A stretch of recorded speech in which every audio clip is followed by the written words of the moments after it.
This is CGTN, China Global Television Network.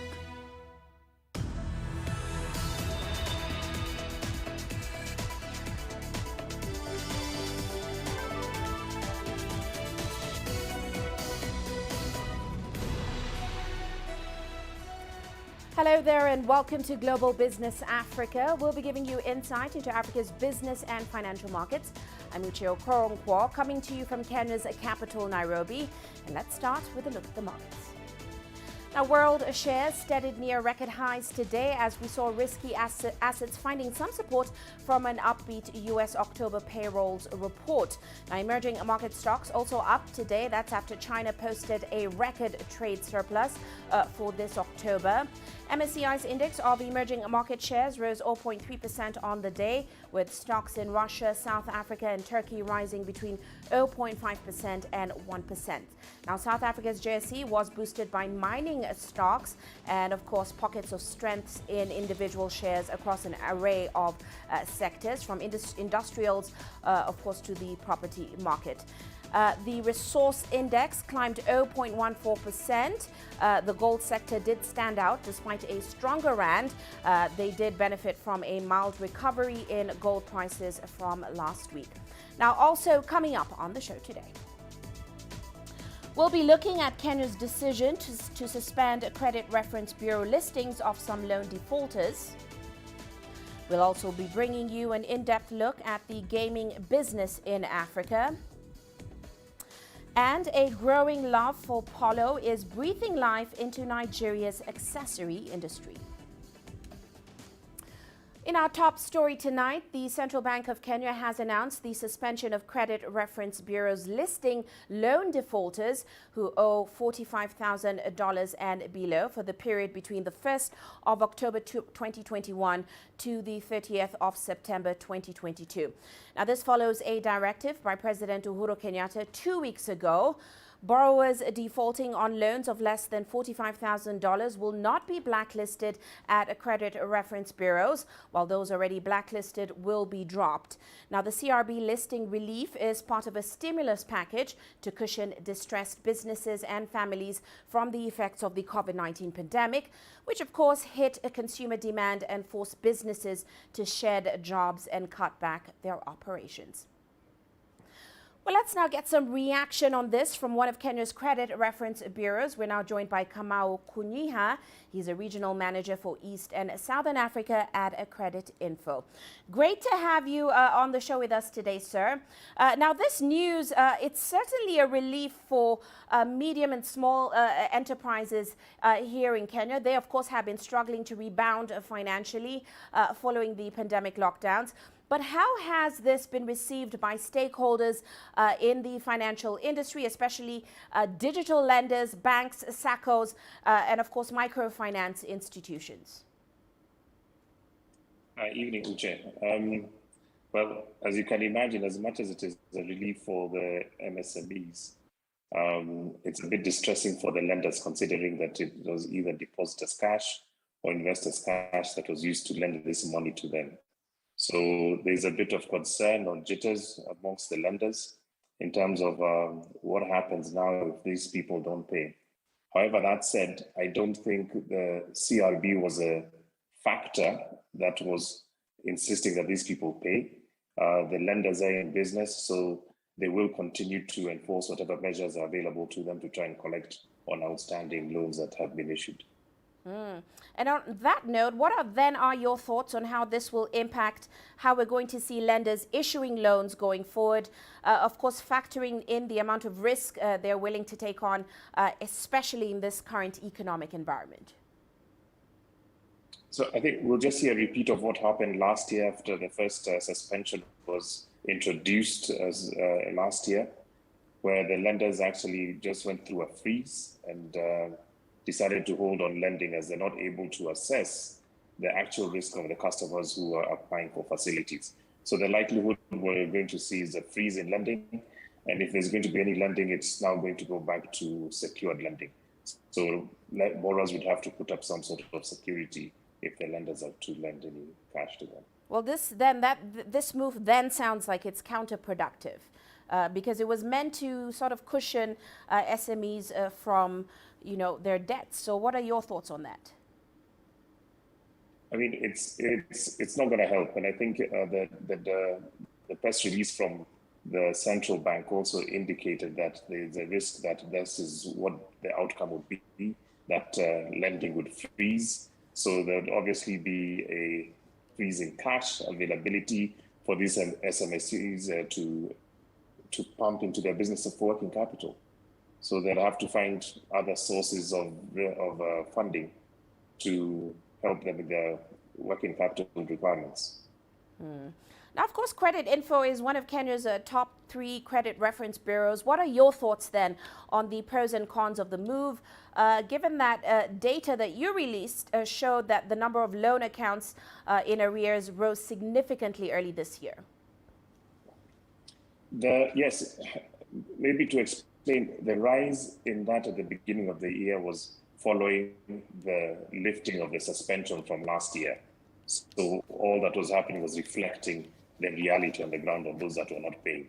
By implementing this directive, effectively what it has said is if anyone was performing up to end of September of 2021, effectively, if they do not pay their loans right now, they're not listed negatively. So unfortunately, that's the way the news is being taken. But the reality is that there is a contractual obligation of those people to honor their obligation with the lender that they chose to get their funding from. Well, many thanks for your insight on this topic. That, of course, is Kamau Kunyeha, Regional Manager for East and Southern Africa at Credit Info. And shifting focus now, Tunisia's President Kais Saied has called on the new government led by Prime Minister Najla Bouden to reassure Tunisians on the current economic situations and also streamline public spending. Here's Adnan Shaushi reporting. The head of state was categorical that the current economic and social situation is difficult. However, he noted that the crisis can be overcome through the combined efforts of all national stakeholders. We are discussing the economic and social situation, but especially the financial situation of the country. There is a crisis, no one can doubt that. Hopefully, we'll overcome this crisis with hard work. We'll also involve all citizens in this process to end the crisis. The governor of the Central Bank of Tunisia said the country is facing an unprecedented economic crisis. He explained that the situation has been exacerbated by the COVID-19 pandemic. This period is difficult, but all countries experienced a crisis in 2020. The impact of the pandemic was hard on Tunisia. We lost more than 9% of GDP. Tunisia's economic actors behaved in a heroic way on all levels. Despite the extreme conditions, we ended the year with less than 3% of GDP. The upcoming period will be much better. El Abbasi noted that the IMF staff and the Tunisian authorities held technical discussions last week on the review of economic and monetary developments in the North African country. Over the last period, we've been discussing with the International Monetary Fund in an unofficial manner. Tunisia will resume negotiations with all international donors and organizations. The health situation was a major handicap for economic growth.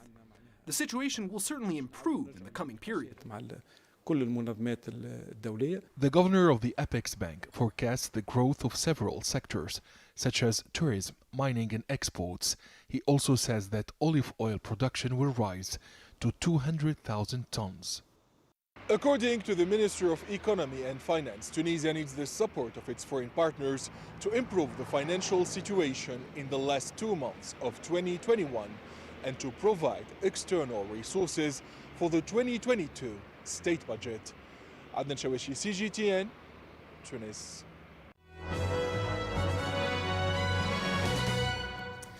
Now look at tonight's corporate headlines. Africa's largest telecom company, MTN, saw its shares surging almost 20%, the highest since 2015 in Johannesburg. That's after the firm edged closer to gaining a lucrative mobile money license in Nigeria. Now, the Central Bank of Nigeria granted conditional approval to MTN Nigeria and its smaller rival Airtel Africa to operate mobile banking in Africa's most populous nation. Meanwhile, AngloGold Ashanti, the world's third largest gold miner, says that it is seeing the benefits of its new and revamped operating model. In a production update for its third quarter to end September, AngloGold said that production rose 5% quarter on quarter to 613,000 ounces to end in September, while total cash costs fell 8%. Now, the gold miner generated adjusted EBITDA of $448 million. That's up about 5% from the second quarter. Meanwhile, Kenya's Equity Group has reported an 85% rise in its 9-month pre-tax profit, helped by rising interest income and falling provisions for bad loans. The lender's net loans increased 23%, with the bulk of this growth coming from its subsidiaries in Tanzania, Rwanda, Burundi, South Sudan, Democratic Republic of Congo, Uganda, and now Ethiopia. Now, Equity's pre-tax profit had fallen about 20% in the first 9 months of 2020, at a time when its provisions for bad loans rose 11-fold. And finally, Kenya's national carrier, Kenya Airways, is hiring back some of its former employees who were affected by restructuring last year. The airline lost over 1,000 employees in 2020 when coronavirus-related air travel restrictions saw it record the highest loss in its history. The recruitment, which has been going on in the last 2 months, follows growing demand for air travel, especially on its local routes. And that's a look at our corporate headlines.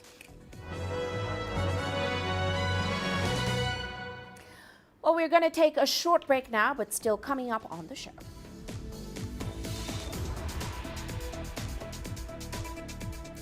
We'll be discussing how renewable energy projects can help create jobs in Africa, as well as bar owners calling on the Ugandan government to reopen the economy as early as December. The world economy as we know it is about to change. Global business reports highlight emerging markets, developing countries, and dynamic sectors worldwide. We feature top analysts and newsmakers to provide perspectives on every facet of business. From an on-the-ground perspective, we provide you with balanced and objective assessments. Fast, sharp, and insightful. Global Business, only on CGTN. Every story starts out like this. Okay. We'll head up now. But beyond the rush of the numbers, there's always a more fundamental question. What happened? Who has been affected? When market-moving decisions are made, who's responsible and why? Let's get some reaction on ground. Joining us in Johannesburg is Uche Okoronkwo. Hello, Nairobi. This is how all stories begin. See how they end. Only on Global Business. Africa is the nexus of enterprise, and Global Business will tell you why it matters. From the mega investment projects to multi-billion-dollar mergers and acquisitions. Africa today collects, just in terms of revenues from taxes alone, $545 billion a year. If you take 10% of that and you devote it to the energy sector, problem solved. All this on Global Business, weekdays at this time on CGTN.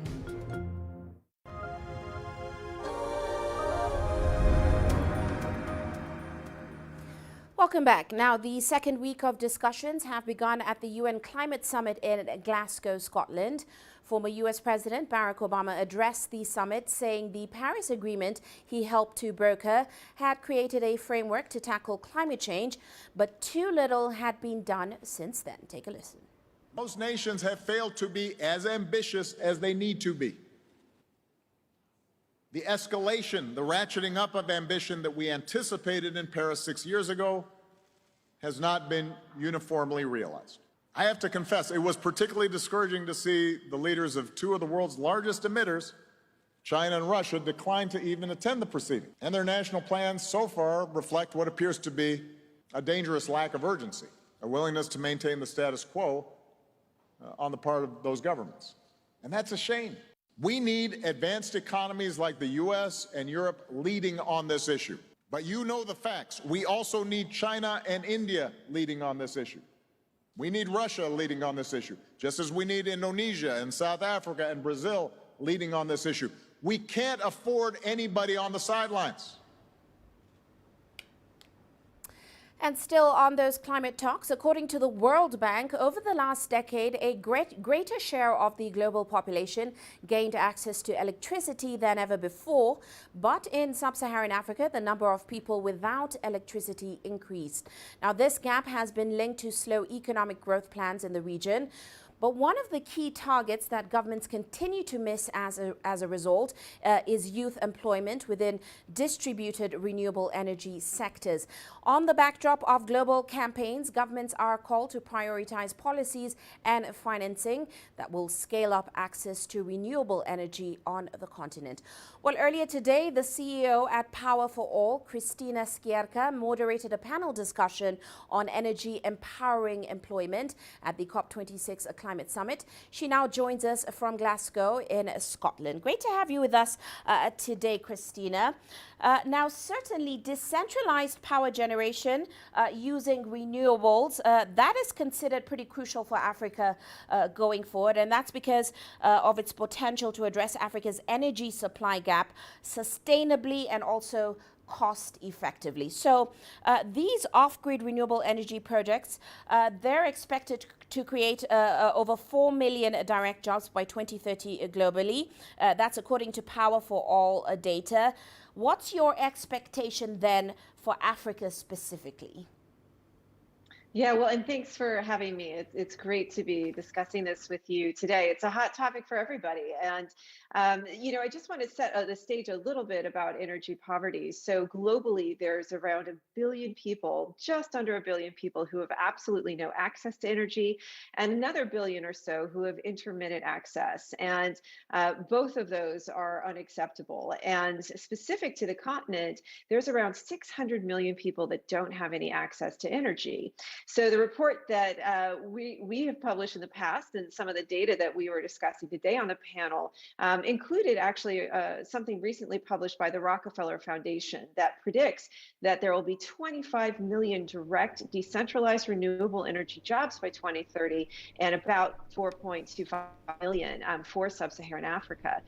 Power for All is doing a companion piece to that modeling work where we actually do a ground-up survey. So we talk to the companies themselves, looking at 5 countries, 4 of which are in sub-Saharan Africa, to really understand, what is making up their workforce, what are their workforce needs, and what are the kinds of jobs that are available.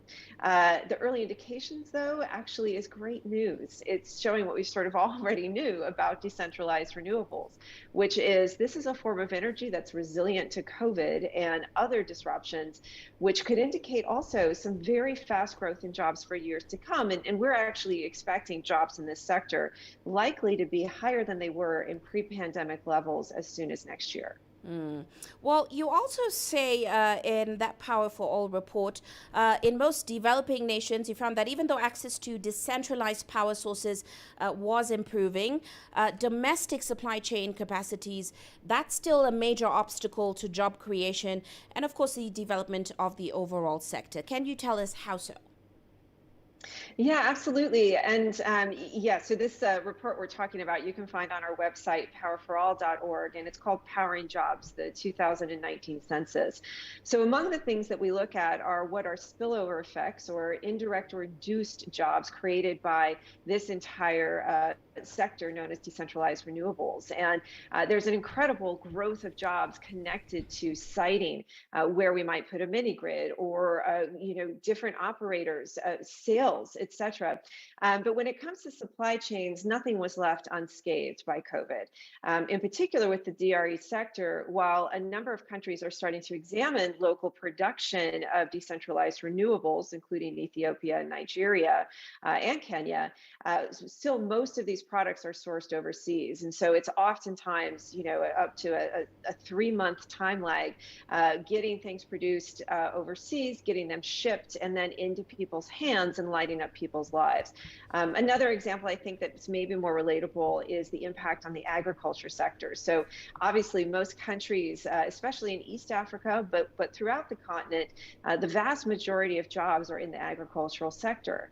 And while that's great, and we can see the beginnings of change with access to energy, such as more productive milling, because that entire supply chain isn't set up with access to energy, we see all kinds of food spoilage. And so in that example, without, say, cold storage, you're losing out on the jobs that come from people who then resell the produce or then, work with it at restaurants to create, great meals for people. So that's just an example that I think is quite relatable. And in particular, cold chain and the use of DRE in the agricultural supply sector is really important.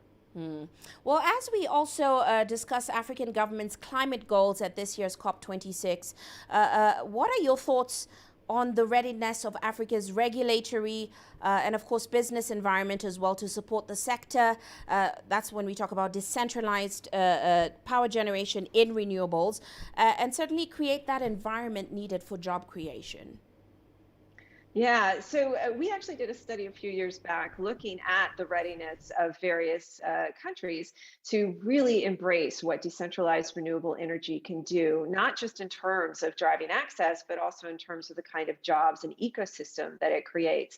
And what we found is that out of 50 or so low energy access countries, so that's countries with 50% or less the population with regular access, there was a real mix. There were some countries that were light years ahead of others, already had in place some of the core pieces to make for a successful sector was to work with the decentralized sector to create a sort of grid-ready, meaningful load that could eventually connect and therefore help the government and local utility achieve their energy access targets. But in fact, what we ran into is, in addition to stakeholder engagement, we had to spend probably half of our time over the last couple of years working on permits and approvals and admin paperwork. So I think, it's an example of a country that's really done right here is Rwanda, where they have a sort of a one-stop shop for the sector where you can come set up your business and really quickly, speed through the process to get that energy into people's lives.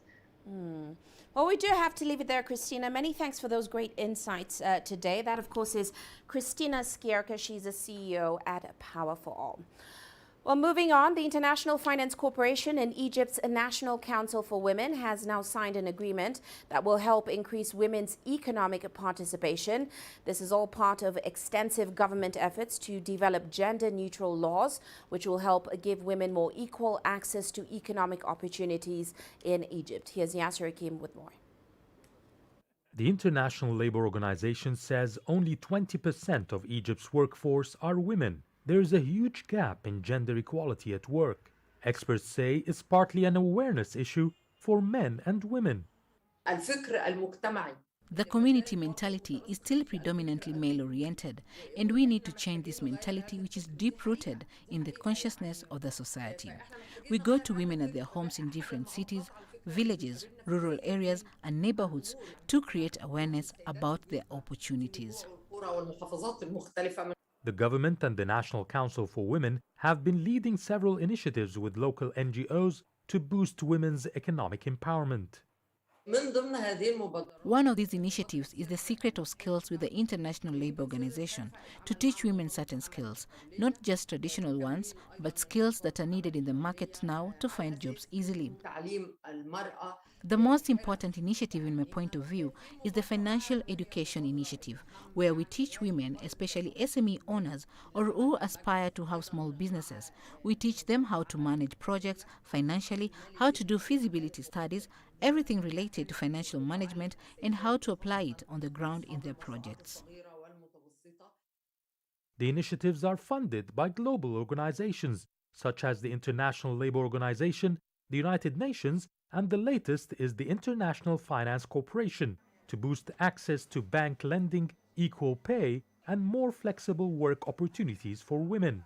Manar Mohammed is a 30-year-old single mom who joined a program to learn how to cook sweets and chocolates. I've always loved chocolate, so I contacted the National Council for Women. The council is providing us with a full kitchen with all the equipment and tools to learn with Chef Mafat, who is also monitoring our work and helping us improve and do better all the time. The council's management helps us market our products. They give further support and assistance to those of us who prove themselves. They help transform us from amateurs to professionals. My plan is to have my own business soon.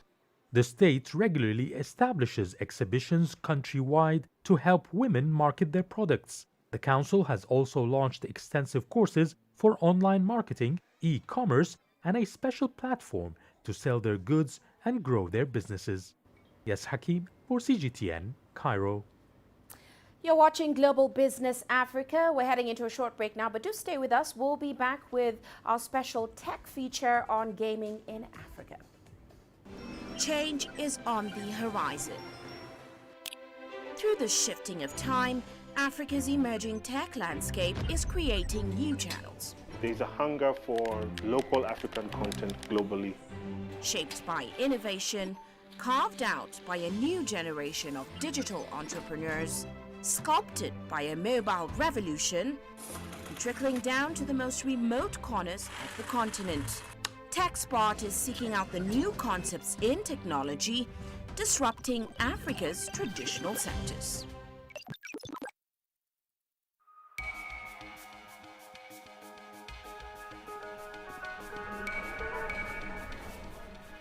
You're watching breaking news on CGTN.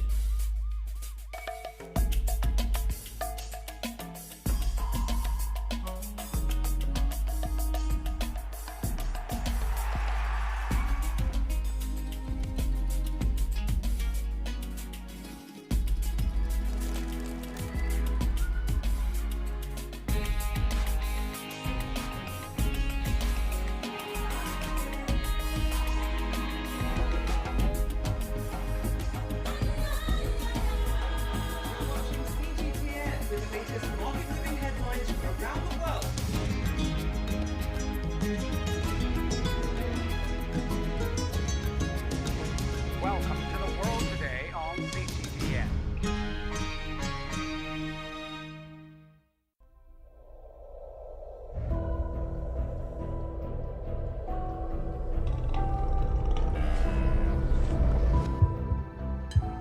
It's just taken me completely out of my depth, but at the same time it's exciting. It's new, it's different, it's a challenge. It's really exciting.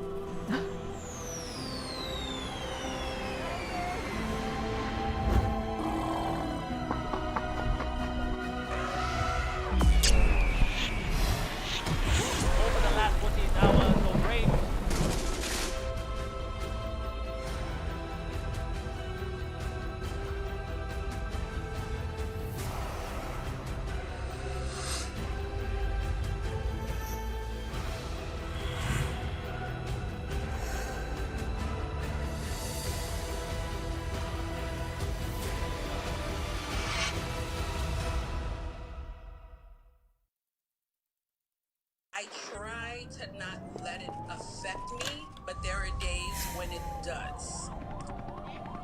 I'm a human being, and to see patients in a hospital bed and their family members are not there, there's no one there to hold their hand, that human touch, you know?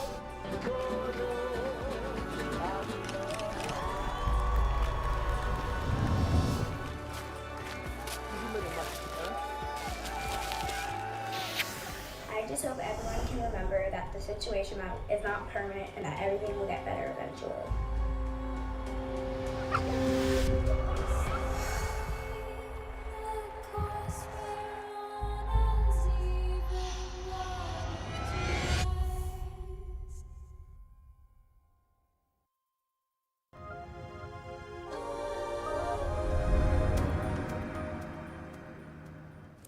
Welcome back. And now let's take you on an in-depth look at the gaming business in Africa on TechSpot.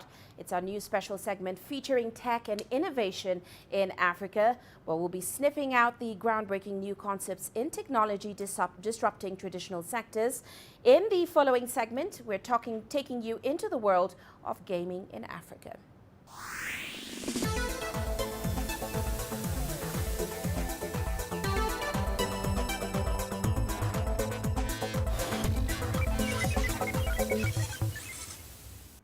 Now, if you haven't already noticed, digital media consumption in Africa is growing at an unprecedented pace. And tapping into this, video game developers have now become major competition for television and movies on the continent.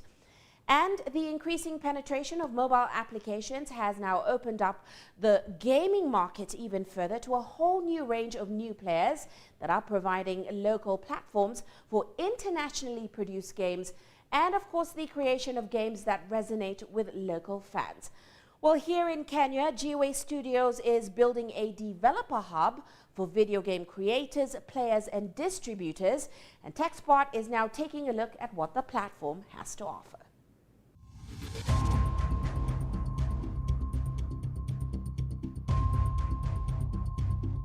The year is 2062.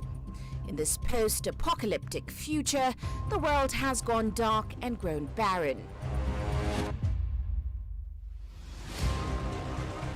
Climate change has washed away the megacities of Europe, and the only hope lies in Africa, the only place where the sun still shines and mankind can survive. Ophelia, granddaughter of Lake Turkana's revolution leader Lion Lapao, and autistic genius Ulysses, embark on a mythical quest to save mankind in pursuit of a brighter future for their unborn child. This is the premise of Usoni, one of Africa's few interactive story-based video games. Inspired by what was initially a TV documentary about Lake Turkana's El Molo ethnic tribe, and then a script for a film adaptation of the story, developers at Kenya's GWA Studios are creating a gameplay experience that mimics internationally known adventure games such as Blade Runner or Far Cry New Dawn. Africa is just getting started within that industry. But what I'm very hopeful about is the global community is always open to collaborations, sharing information, working within the continent to be able to develop story-driven games that are focused on Africa, because there's a hunger for local African content globally, and people are trying to tap into that, whether it's through support or local game developers developing within the continent. So I think it's looking very good. Max Musau heads the team of young creatives, visual artists and gaming enthusiasts at GWA Studios. He says because Africa remains marginalized in the global video game industry, GWA made a conscious decision to explore unique African story-driven games. Drink. It's water. Real water. I think COVID has really brought the attention now to home entertainment, and we took the advantage to ramp up our esports events, simply because people had a lot more time in the house and they're looking for more engagement. And it has also shifted the focus also now to the African developer, and is forcing them now to kind of develop more games more often and at a higher quality as well. So that focus that has shifted into home entertainment has really accelerated a lot of things within the world of gaming.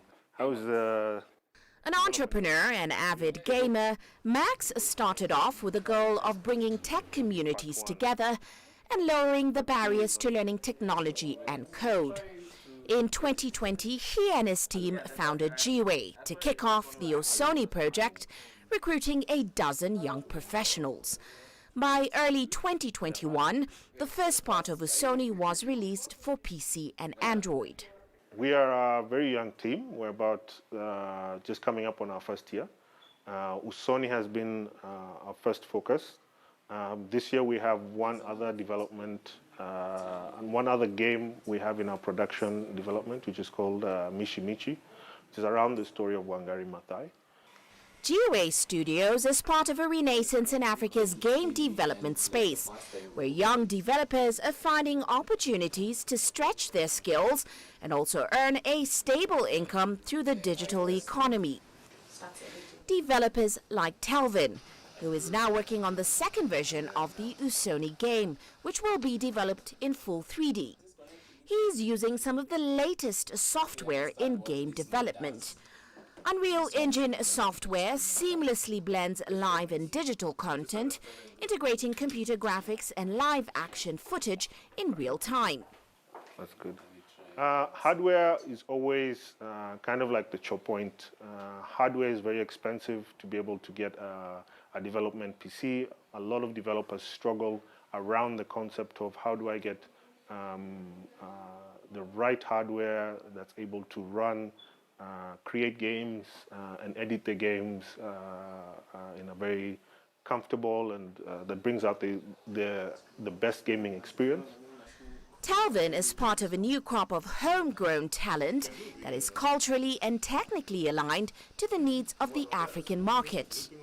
It's been a really interesting process, especially how I looked at it was adopting the way movies adopt novels. So that's how we approached it, because we were trying to see how to adapt this book into a game. Knowing what makes you tick as a gamer really helped. Things like God of War really helped in, you see when you have two characters, having complex characters in a game.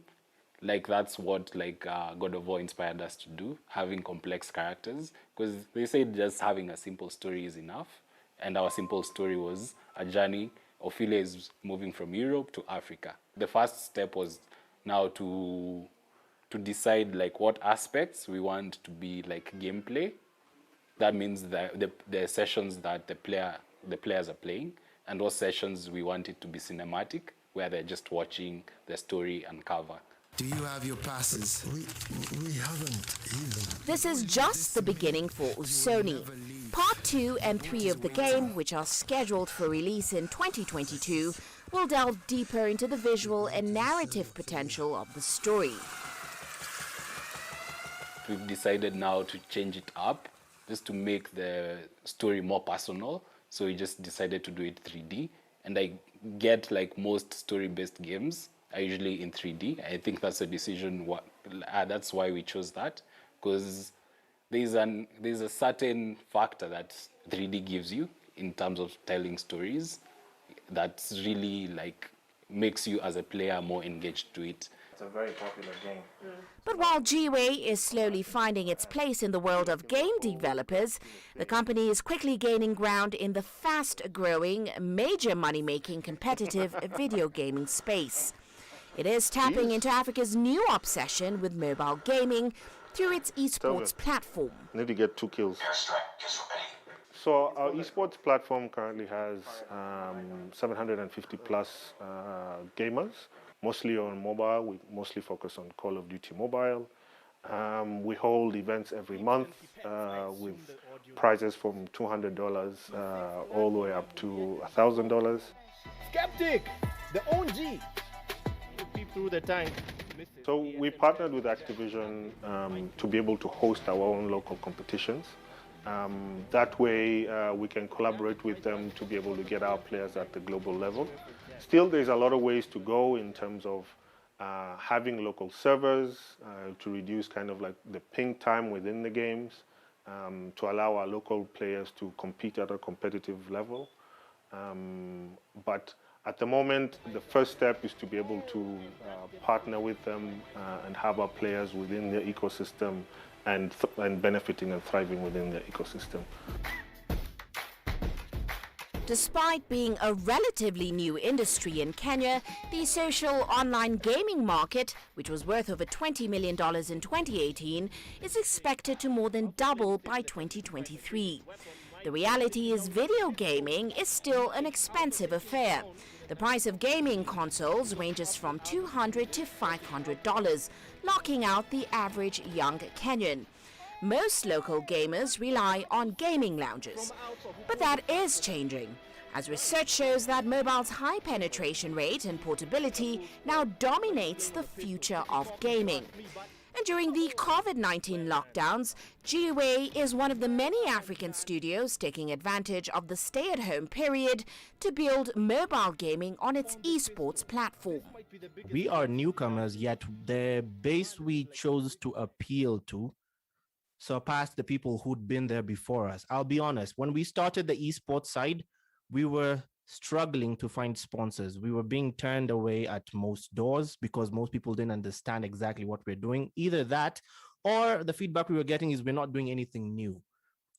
Yet we went into mobile in a situation where most people weren't even concentrating on mobile gaming. Mobile gaming was not even a thing in 2020. It wasn't a big thing.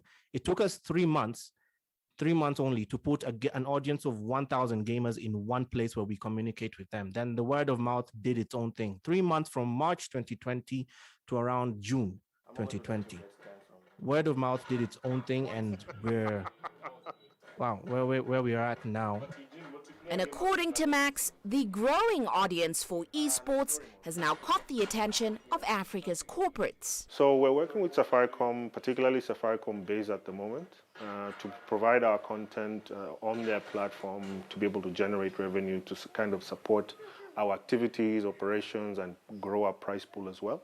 So esports content is now a big thing, and we want to distribute this as widely as possible so other ordinary Kenyans can see what opportunities are available as an esports player and what the local esports scene looks like. There is a little bit of hesitance on the part of corporates to support African mobile gaming, but because of the growth, I don't think they can't afford to ignore us for very long. As long as we kind of keep on our efforts, keep climbing up the ladder, with our visibility, I think we'll be able to win them over to our side. But the problem still remains the issue of having local servers on the continent of Africa to reduce ping time for players when they are competing at the global level. Now, what is becoming clear is that mobile gaming is truly the future of gaming in Africa. While other African markets such as Kenya still lag behind South Africa and of course the rest of the world in esports, they are quickly catching up. And that's because they're now benefiting from more affordable mobile data and a growing market of young people with access to smartphones. But still, is Africa really ready for a boom in its esports space?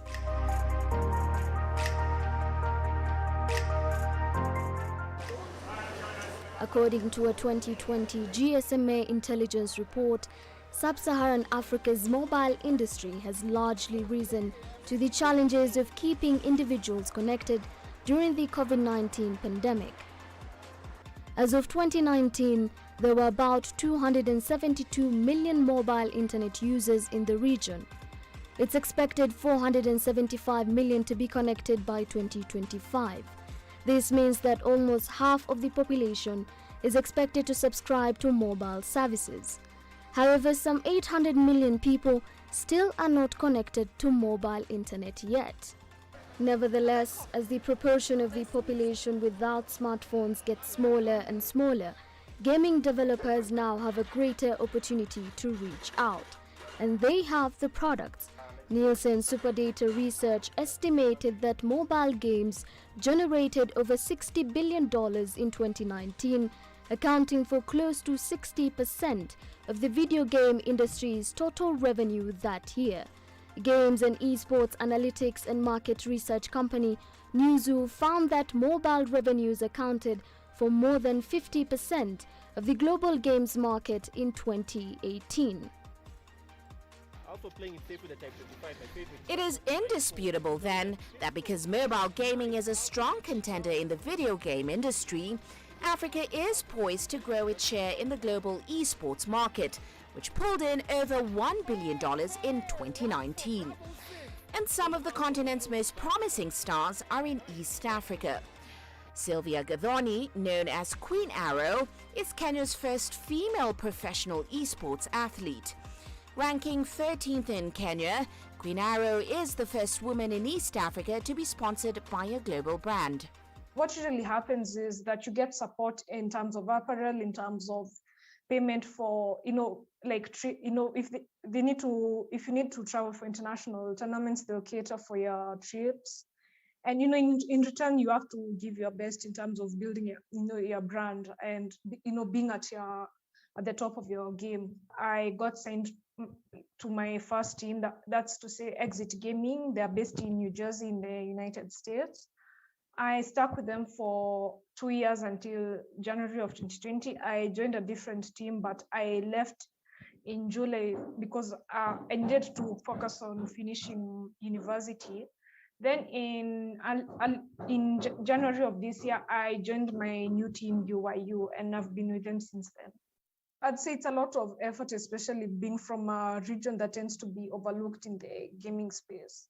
Yes, you can make money off of tournaments, and you can also make money off of, as I said, being an influencer in terms of making content on social media and on platforms like Twitch and YouTube.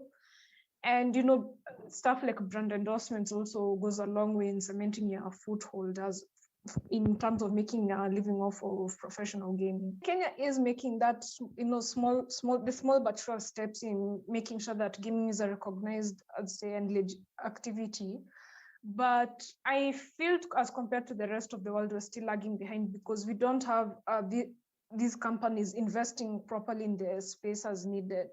If you compare it to a place like South Korea, we've even found that the government itself has, put incentives that make it possible for people to make living off of pro gaming.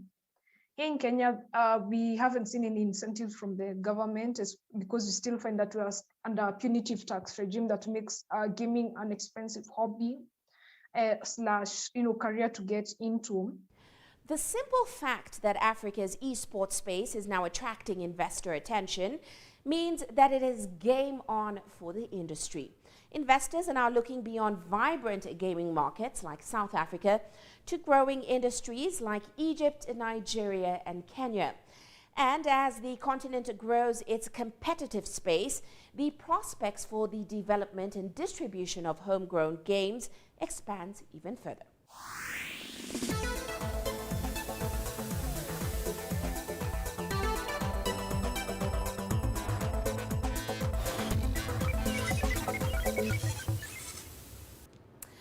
Well, that's it for now on Tech Spot. Follow this story and more on tech and innovation news from Africa on our social media platforms. On that note, let's take a look at commodity markets today. Now, oil prices rose today. That's after Saudi Arabia's state-owned oil producer Aramco raised the official selling price for its crude oil. Traders say the move by Aramco suggests that demand remains strong, as of course the OPEC producers and other major oil exporters keep the reins on supply. Meanwhile, gold prices extending a rally today to hit a 2-month high as investors held onto the view that central banks will keep interest rates low for the time being, with of course focus now turning to key inflation data, which is due later in the week. Well, let's now take a short break now, still coming up on the show.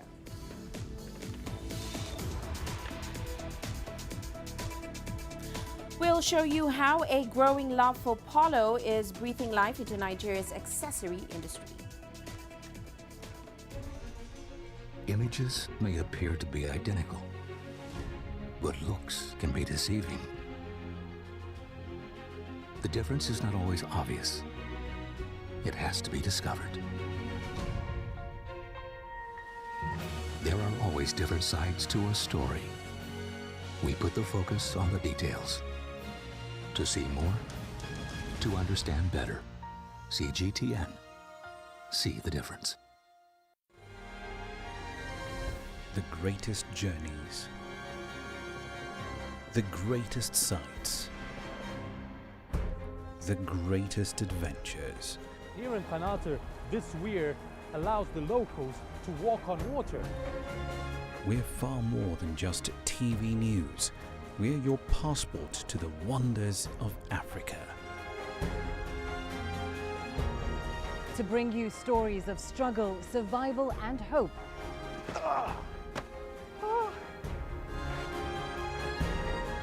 So let's explore.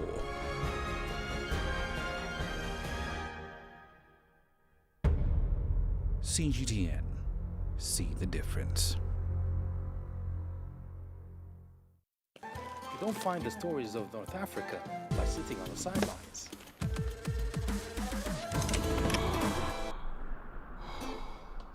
No one else will take you where we can in North Africa. And no one else will show you what it's all about. CGTN, see the difference.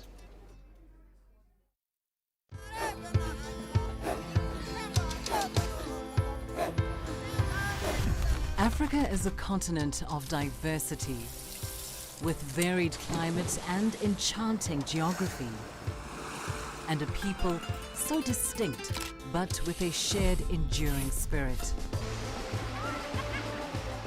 We are at the heart of the continent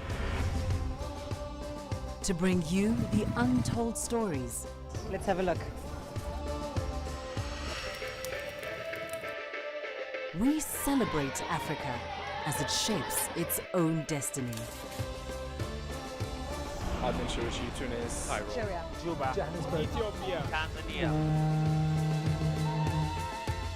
Africa Live. Find your voice.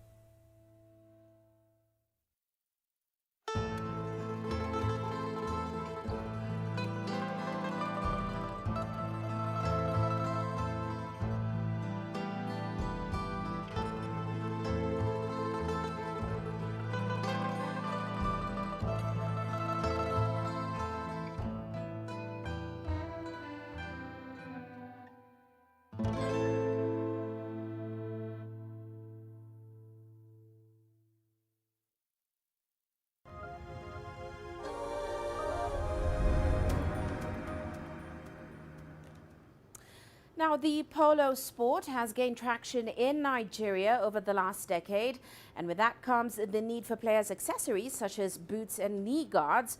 Well, local manufacturers are now leveraging the country's leather industry to make polo boots and other accessories for both local and export demand. Here's CGTN's Kelechi Mekalam with more on that story.